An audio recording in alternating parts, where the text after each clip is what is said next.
Hello दोस्तों, कैसे हैं आप सभी? करते हैं कि आप सभी अच्छे होंगे। हम लोग पढ़ रहे हैं क्लास 10th फिजिक्स चैप्टर 1 जो कि है प्रकाश का परावर्तन, जिसमें हमने एक वीडियो पहले ही दे दिया है। ये हमारा दूसरा वीडियो है। इस वीडियो में हम पढ़ेंगे प्रकाश किरण, किरण पुंज कितने प्रकार के होते हैं और गमन के अनुसार पदार्थ के कितने प्रकार होते हैं। ये सभी टॉपिक को इस वीडियो में हम क्लियर करेंगे और समझने का प्रयास करेंगे। तो चलिए बिना देरी के शुरू करते हैं। तो देखिए प्रकाश किरण क्या होता है। तो प्रकाश किरण क्या होता है समझिएगा इसको। तो प्रकाश कहीं ना कहीं से निकलेगा, कहीं ना कहीं, यानी कि प्रकाश का कोई ना कोई स्रोत होगा, चाहे प्राकृतिक हो या फिर मानव निर्मित हो। तो प्रकाश कहीं ना कहीं से निकलेगा और कहीं ना कहीं जाएगा। तो प्रकाश का किसी एक बिंदु से यानी किसी बिंदु स्रोत से निकलकर दूसरे बिंदु तक जाने के पथ को ही हम क्या कहते हैं। मान लीजिए कि यहाँ से कोई प्रकाश किरण निकला और मान लीजिए ए बिंदु है, यहाँ से कोई क्या है, ये प्रकाश किरण निकला, प्रकाश किरण निकला, सॉरी प्रकाश निकला, अब प्रकाश किरण ही मैं समझ रहा है, प्रकाश निकला और ये बिंदु से चल के यहाँ पे गया, बी बिंदु तक गया। तो ये जो पथ है प्रकाश का, जो पथ है उसी को हम क्या कह रहे हैं, प्रकाश किरण। तो सिंपल सिंपल भाषा में कहा जाए कि प्रकाश किरण किसे कहते हैं, तो प्रकाश के पथ को ही हम लोग, प्रकाश के गमन के पथ को ही हम क्या कहते हैं, प्रकाश किरण कहते हैं। ठीक है, समझ रहे होंगे आप लोग कि प्रकाश के गमन के पथ को ही हम क्या कह रहे हैं, प्रकाश किरण कह रहे हैं। ठीक है, तो परिभाषा क्या हो जाएगा इसका, प्रकाश के गमन के पथ को ही क्या कहा जाता है, प्रकाश, प्रकाश किरण बोलिए या फिर प्रकाश सॉरी सिंपल किरण बोल दीजिए, दोनों का मतलब एक ही है। प्रकाश के गमन के पथ को ही क्या कहा जाता है, प्रकाश किरण कहते हैं। ठीक है, प्रकाश के गमन के पथ को सिंपल सिंपल भाषा में कहा जाए तो प्रकाश के पथ को हम लोग क्या कहते हैं, प्रकाश किरण कहते हैं। ठीक, अब आइए, अब आता है किरण पुंज। क्या आता है, किरण पुंज। तो देखिए पुंज का मतलब होता है समूह। समूह एक को थोड़ी ना समूह कहेंगे, समूह बहुत सारे होते हैं, मतलब कि एक से ज्यादा 5 10 20 50 बहुत सारे क्या हो जाएंगे, समूह हो जाएंगे। तो किरण पुंज क्या हो जाएगा कि किरणों का समूह। किरण पुंज कहने का मतलब, पुंज मतलब समूह, तो किसका समूह, किरण का, प्रकाश किरण का। तो किरणों के समूह को हम क्या कह रहे हैं, किरण पुंज कह रहे हैं। किरणों के समूह को क्या कहेंगे, किरण पुंज कहेंगे। चलिए इसको लिखते हैं, किरणों के समूह को किरण पुंज कहेंगे। क्या है, किरण पुंज, तो किरणों के समूह को किरण पुंज कहेंगे। ठीक है, तो चलिए अब आगे देखते हैं, आगे क्या है। अब किरण पुंज भी होते हैं, क्या तरह के होते हैं किरण पुंज, 3 प्रकार। कौन कौन से होते हैं, पहले लिख लेते हैं। किरण पुंज के प्रकार। ठीक, किरण पुंज के प्रकार ये 3 प्रकार के होते हैं। किरण पुंज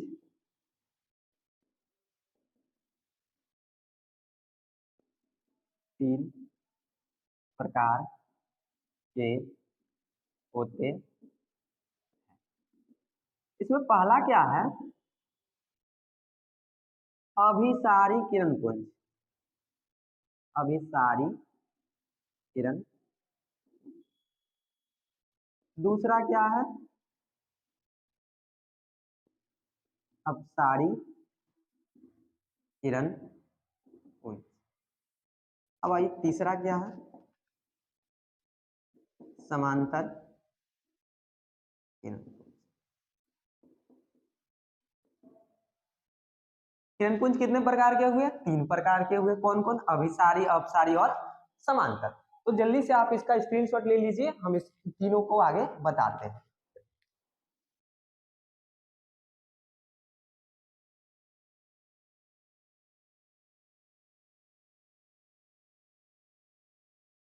पहला है अभिसारी किरण पुंज।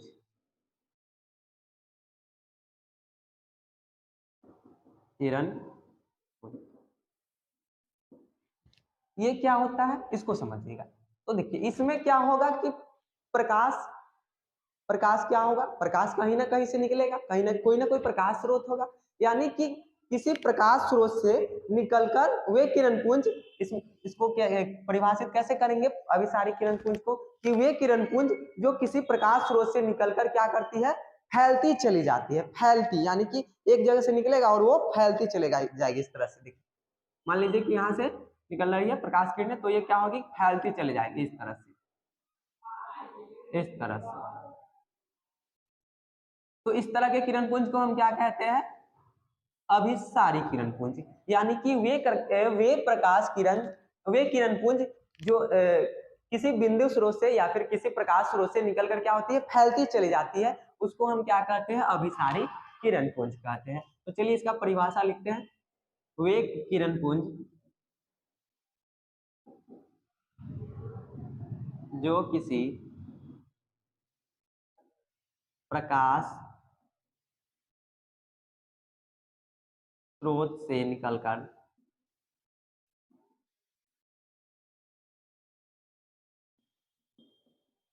फैलती चली जाती, उस किरण पुंज को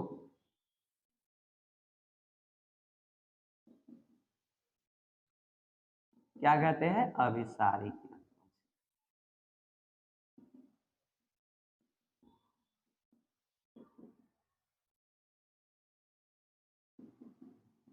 देख इसमें क्या होगा कि किरण पुंज निकलकर फैलती चली जाएगी, यहाँ से निकला कोई प्रकाश किरण और ये सब देखिए फैलती चली जा रही है,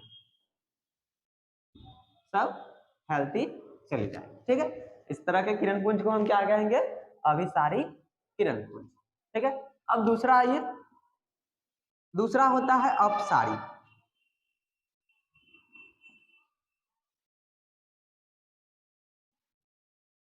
इसको समझिए। तो देखिए इसमें क्या हो रहा है कि किरणें जो है फैलती चली जा रही है किसी बिंदु स्रोत से या फिर किसी प्रकाश स्रोत से, जो प्रकाश किरणें हैं वो निकलकर क्या कर रही है, फैलती चली जा रही है। और अपसारी में क्या होगा, इसका सीधा सीधा उल्टा हो जाएगा कि इसमें फैलती चली जा रही है, तो इसमें क्या हो जाएगा कि किसी प्रकाश स्रोत से निकलकर किरणें होगी, क्या होगी कि किसी एक बिंदु पर आकर मिल जाएगी, किसी एक बिंदु पर आकर क्या होगी, मिल जाएगी। इसका सीधा सीधा उल्टा, इसमें निकलकर फैलती चली जा रही है और इसमें क्या हो रहा है, किसी एक बिंदु पर जाकर क्या हो रही है, मिल जा रही है। और इसमें क्या हो रहा है, फैलती चली जा रही है और इसमें किसी एक बिंदु पर मिल जा रही है। ठीक, तो इसका परिभाषा क्या हो जाएगा कि वे किरण पुंज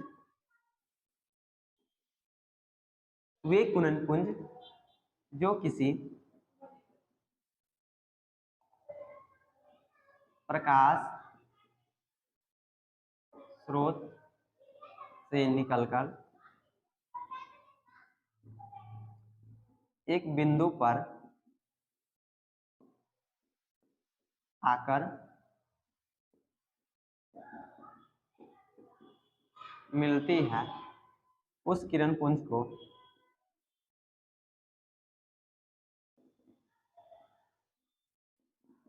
अपसारी किरण पुंज कहते हैं।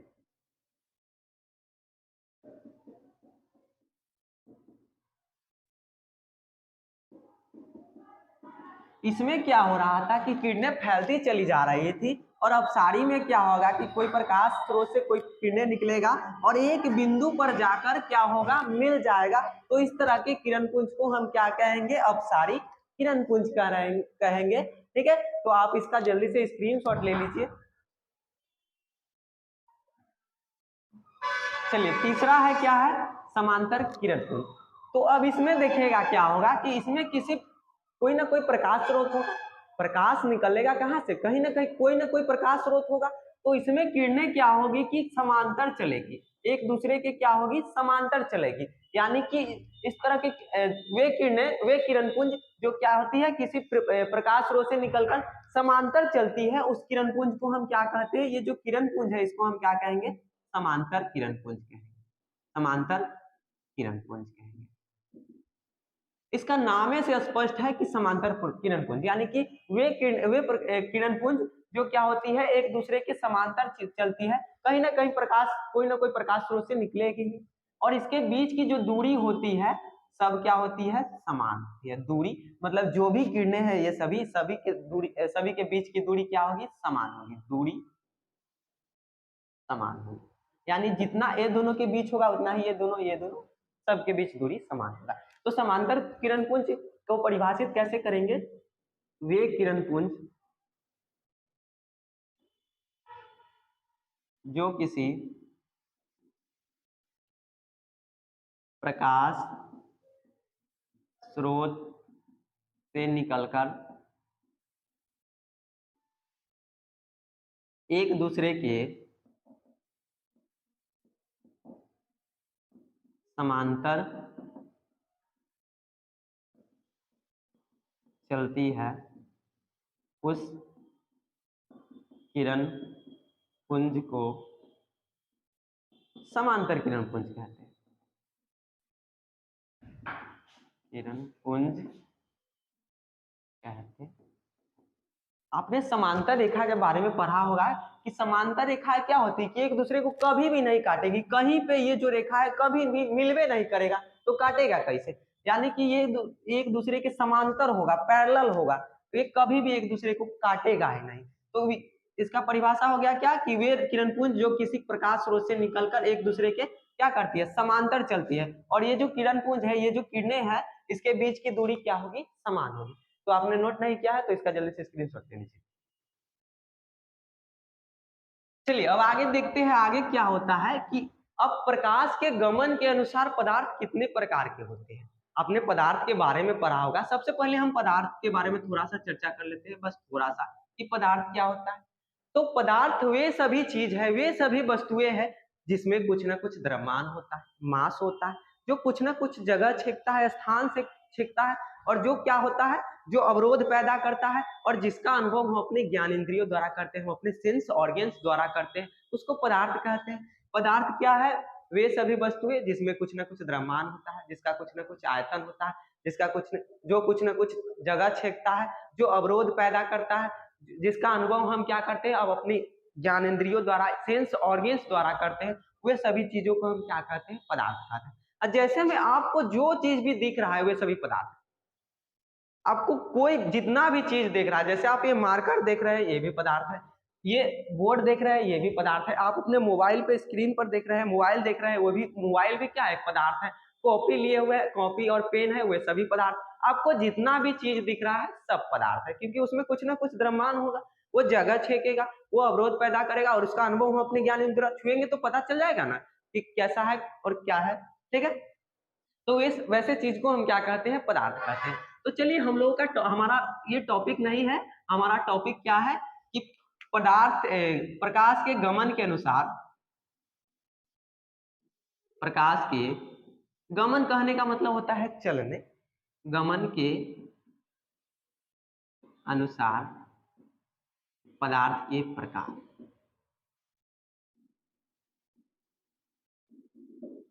चलिए तो प्रकाश के गमन के अनुसार पदार्थ तीन प्रकार के होते हैं, कौन कौन, लिख देते हैं सीधा, तीन प्रकार। पहला होता है पारदर्शी, दूसरा अपारदर्शी, और तीसरा क्या होता है, पारभासी पदार्थ। तो चलिए एक एक करके हम तीनों के बारे में समझते हैं। पहला पारदर्शी पदार्थ क्या होता है, पहला है पारदर्शी, ध्यान से समझिएगा इसको कि पारदर्शी पदार्थ क्या होता है। पार यानी कि पार कर जाए, पार मतलब पार हो जाए, पार मतलब कि एक पार से दूसर का पार चल जाए। तो क्या एक पार से दूसर का पार चल जाए, तो हम लोग प्रकाश के बारे में पढ़े, तब प्रकाश एक पार से दूसरा पार चल जाए, नहीं समझे। तो देखिए प्रकाश पारदर्शी पदार्थ किसे कहेंगे कि वे पदार्थ जिससे प्रकाश जिसको पार कर जाए, यानी कि इस पार से अगर हम लाइट मारते हैं तो उसको उस पार निकल जाए, पार मतलब निकल जाए।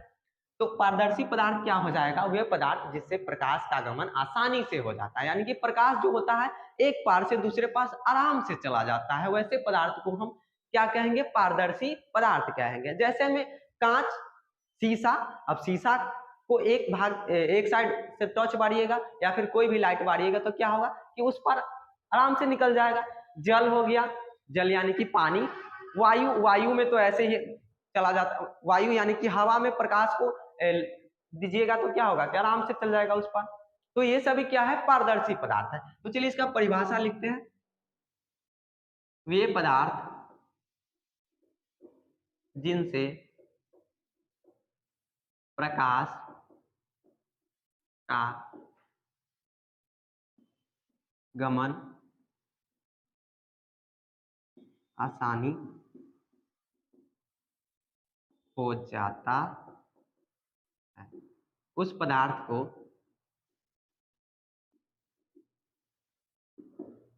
हम क्या कहते हैं, पारदर्शी पदार्थ। अब यहाँ पर शब्द आया गमन, तो गमन का मतलब होता है चलना, यानी कि वे पदार्थ जिनसे प्रकाश का गमन यानी कि प्रकाश आसानी से क्या हो चल जाए, एक ओर से एक पार से दूसरा पार। सिंपल इसमें समझिए, पार यानी कि प्रकाश क्या हो जाए, पार हो जाए, यानी कि एक पार से दूसरा पार चला जाए, एक पार से दूसरा पार, ठीक है। तो ऐसे पदार्थ को हम क्या कहेंगे, पारदर्शी पदार्थ कैसे कहेंगे। जैसे में जल हो गया, कांच हो गया, वायु यानी कि हवा आदि, ये सभी पदार्थ क्या है, पारदर्शी पदार्थ है। अब आइए दूसरा, अपारदर्शी।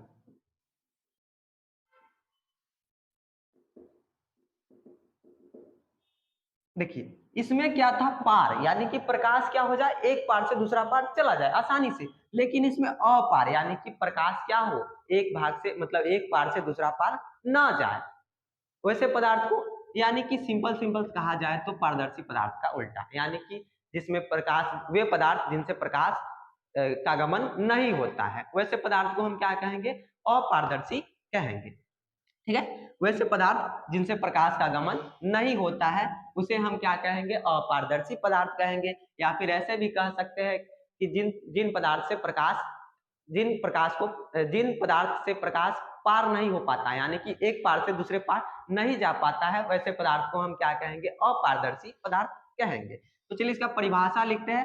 वे पदार्थ जिनसे प्रकाश का गमन नहीं होता है, उस पदार्थ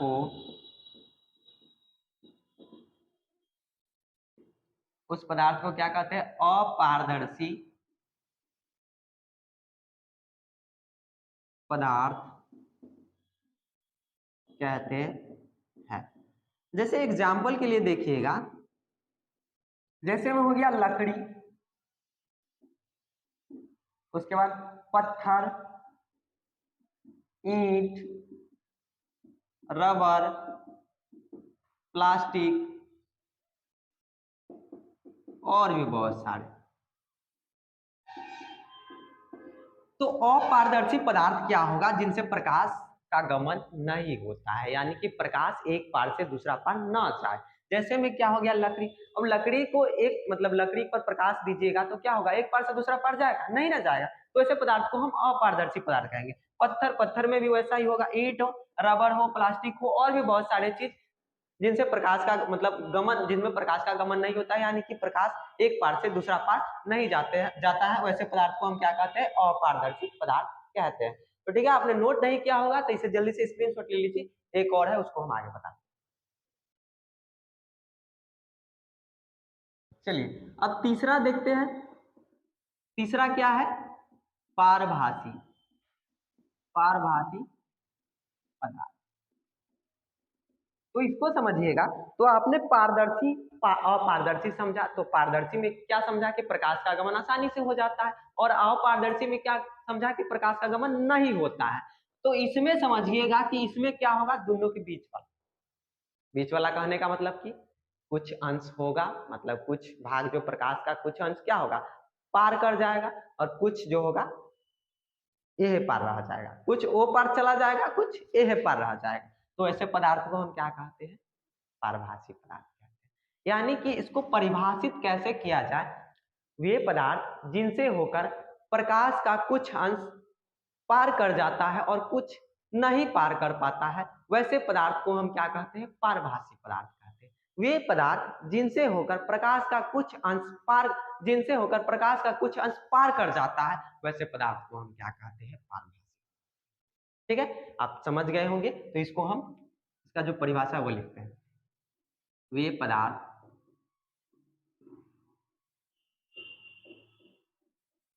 जिनसे होकर प्रकाश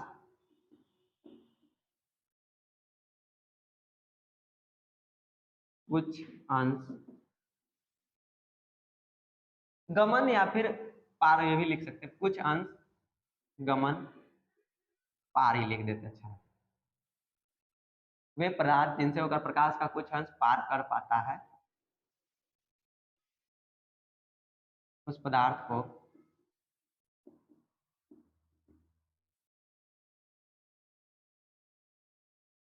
पारभासी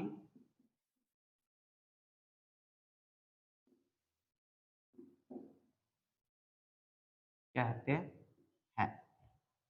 इसमें क्या कह रहा है कि जिनसे होकर प्रकाश का क्या हो, कुछ अंश पार कर जाए, यानी कि कुछ पार कर जाएगा और कुछ इसी पार रह जाएगा। जैसे में एग्जांपल के लिए देखिएगा,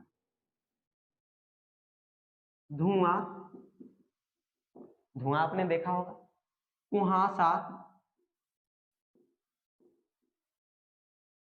कुहासा, रक्त यानी कि खून जिसको बोलते हैं, आदि और भी बहुत सारे चीज होंगे जो क्या होंगे? पारभासी पदार्थ होंगे। तो इसमें क्या होता है? धुआं में, कुहासा में, रक्त में, इसमें अगर प्रकाश हम देंगे, उस पर लाइट देंगे तो क्या होगा कि प्रकाश का कुछ अंश उस पार चला जाएगा, कुछ भाग उस पार चला जाएगा और बहुत और जो भाग होगा बचा हुआ तो इसी पार रह जाएगा। तो ऐसे पदार्थ को हम क्या कहते हैं? पारभासी पदार्थ कहते हैं। अब कुहासा तो देखते हैं आप, ठंडी के मौसम में ज्यादातर, कुहासा तो ठंडी के मौसम में नहीं आता है। तो ठंडी के मौसम में देखते होंगे आप कि रोड साइड से गुजरते होंगे तो लाइट क्या होता है? गाड़ी की लाइटें हमें आगे की लाइटें नहीं दिखती। ऐसा क्यों होता है? क्योंकि ये पारभासक होते हैं। पारभासक कहने, हाँ पारभासक। और जो ऐसे पदार्थ है इसको बोलते हैं, ऐसे पदार्थ को पारभासक बोलते हैं। पारभासक कहते हैं क्योंकि ये पारभासी पदार्थ होते हैं। तो पारभासी पदार्थ में हमने पढ़ा कि क्या होता है कि प्रकाश का कुछ अंश उस पार चला जाता है और कुछ अंश इसी पार रहता है। इसलिए हमें कुहासा के समय में क्या होता है कि गाड़ी की लाइटें नहीं दिखती है, मतलब दिखती भी है तो थोड़ी थोड़ी दिखती है, और अगर नजदीक है तो दिखेगी और दूर है तो क्या होगा? साफ ही नहीं दिखाई देगी, क्योंकि प्रकाश का कुछ मतलब। और इसी तरह खुले मौसम में, मतलब ठंडी के मौसम के अलावा तो दिखाई देता है आराम से, लेकिन कुहासे के समय में हमें क्या होगा? नहीं दिखाई देगा। और दिखाई भी देगा अगर नजदीक में है तो थोड़ा सा दिखाई देगा, मतलब कि कुछ अंश क्या होगा? प्रकाश, जब वो गाड़ी की लाइटें है तो उससे प्रकाश निकलेगी तो कुछ अंश क्या होगा? वो पार कर जाया, मतलब कुहासा को पार कर गया और कुछ अंश उसी पार रह गया। इसी कारण से हमें क्या होता है कि कुहासे के समय, यानी कि ठंडी के मौसम में कुहासे के समय में प्रकाश, जो गाड़ी की लाइटें होती हुए कम दिखाई देती है। ठीक है, तो ये कुहासा सब ये क्या होगा? ऐसे पदार्थ को हम क्या कहते हैं? पारभासक कहते हैं या फिर पारभासी पदार्थ, दोनों का मतलब एक ही है। ठीक है, तो आई होप ये आप लोगों को समझ आया होगा। बहुत ठीक है, तो अगले मिलते हैं अगले वीडियो में अगले टॉपिक के साथ। तब तक के लिए धन्यवाद।